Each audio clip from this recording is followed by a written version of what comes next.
ఉడకబెట్టుకొని తింటే అందులో మినరల్స్, న్యూట్రిషన్స్ పోతాయని చెప్పేసి అంటారు. అలాంటప్పుడు స్టీమ్ చేసుకుని తింటే బాగుంటుంది కదా అని చెప్పేసి అనిపించింది. ఒక స్టీమర్ బాస్కెట్ కోసం అమెజాన్లో వెతుకుతూ ఉంటే ఇది కనిపించింది. 289 రూపీస్తో ఆర్డర్ చేశాను. అప్పుడెప్పుడో సంవత్సరం కింద కొందామని చెప్పేసి అనుకున్నాను. అవసరమా కొనడము, ఎట్లుంటుందో ఏమో, తక్కువ రేటు కదా అని చెప్పేసి అనుకున్నాను. సరే ఏటైతే ఏంది చూద్దామని చెప్పేసి ఇప్పుడైతే ఆర్డర్ చేశాను. ఆర్డర్ చేసిన 4 డేస్కి ఏమో వచ్చింది ఇది. ఓపెన్ చేసి చూస్తే బాక్స్ ఏమో పెద్దగా ఉంది, అందులో ఇంత చిన్నగా ఉంది ఈ స్టీమింగ్ బాస్కెట్. మరి పెట్టిన దానికన్నా సైజ్ తక్కువ వచ్చిందా అని చెప్పేసి అనుకున్నాను. కాకపోతే వాళ్ళు చెప్పిన సైజే ఉంది ఇది.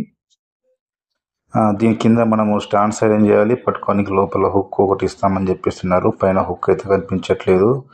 కింద స్టాండ్స్ అవి సపరేట్గా ఉన్నాయి, దాన్ని మళ్ళీ ఫిట్ చేసుకోవాలి. ఏం లేదు, సింపులే అంతా. మెటీరియల్ చూసుకున్నట్టయితే నార్మల్, మరీ అంత గొప్పగా చెప్పుకోవడానికి అయితే ఏం లేదు. మనం పెట్టిన రేట్కి తగ్గట్టే ఉంది అని చెప్పేసి అనుకోవాలి. 300 పెట్టాను, మరి దానికి వర్తబుల్లా కాదా నాకైతే అర్థం కావట్లేదు. ఓకే, ప్రజెంట్ అయితే యూజ్ చేసుకోనికి అయితే సరిపోతుంది. ఈ బీడ్స్ అన్నవి అయితే కొంచెం పల్చగా ఉన్నాయి, చాలా పల్చగా ఉన్నాయి. డిజైన్ ఇది ఒక క్రేజీ ఐటెం లాగా అనిపించింది. అమెజాన్లో చూస్తున్నప్పుడు ఇది స్ట్రీమింగ్ చేసుకోనికి అన్నది క్రేజీగా అనిపిస్తుంది. ఓపెన్ చేసినప్పుడు విచ్చుకుంటుంది, ఇట్లా క్లోజ్ చేసినప్పుడు ముడుచుకోవడం అన్నది కొంచెం డిజైన్ అన్నది బాగుంది. ఇక్కడ హుక్ అయితే ఏం లేదు, చూడాలి. ఆ బాక్స్లో కూడా హుక్ ఏం లేదు. థిన్గా ఉంది, క్లోజ్ చేస్తే డిజైన్ బాగుంది, ఓపెన్ చేస్తే వెలుపు వస్తుంది. ఈ చిన్న 4 క్లిప్స్ అయితే ఇచ్చాడు, క్లిప్స్ని అయితే ఫిట్ చేస్తున్నాను. వాటికి స్టాండ్స్ ఇవి.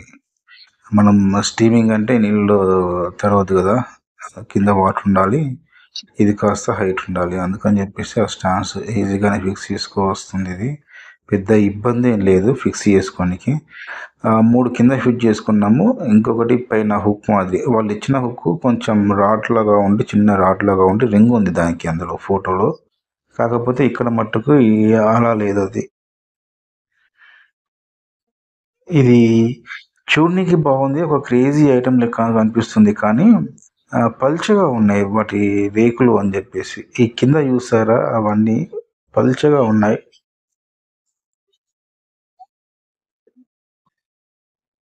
ఈ మధ్యలో కూడా సేమ్ ఆ కింద స్టాండ్ల మాదిరే మధ్యలో ఫిట్ చేసుకొని ఇంకా దాంతో అనుకోవాలన్నమాట. చూడడానికైతే బాగుంది ఇది. కానీ రేకులు చాలా పలుచగా ఉన్నాయి. క్లీన్ చేసుకోవడం అయితే కొంచెం చాలా ఇబ్బంది. చాలా జాగ్రత్తగా హ్యాండిల్ చేయాలి. లేదు అంటే గనక ఈ రెక్కలు వాటి మధ్యలో క్లీన్ చేసేటప్పుడు కోసుకుపోయే ఛాన్స్ ఉంటుంది. ఆ వెనుకవి కూడా కొంచెం చాలా షార్ప్గా ఉన్నాయి. పైన కొంచెం షార్ప్నెస్ తక్కువ ఉంది, కానీ ఈ సైడ్స్ కొంచెం ఆ మధ్యలో క్లీన్ చేసేటప్పుడు కొంచెం చేతులు కట్టే ఛాన్స్ ఉంటుంది, కోసుకుపోయే ఛాన్స్ అయితే కంపల్సరీ ఉంటుంది. చాలా జాగ్రత్తగా హ్యాండిల్ చేయాలి ఇది. డబ్బులు ఉంటే మంచి ఐటెం చూసేసి పెద్ద తీసుకోవడమే బెస్ట్ అనుకోండి. కాకపోతే వాడుకునే వాళ్ళు వాడుకోవచ్చు ఇవి, కాకపోతే జాగ్రత్తగా వాడుకోవాలి. ఓవరాల్గా నాకైతే ఈ ఐటెం నచ్చిందండి.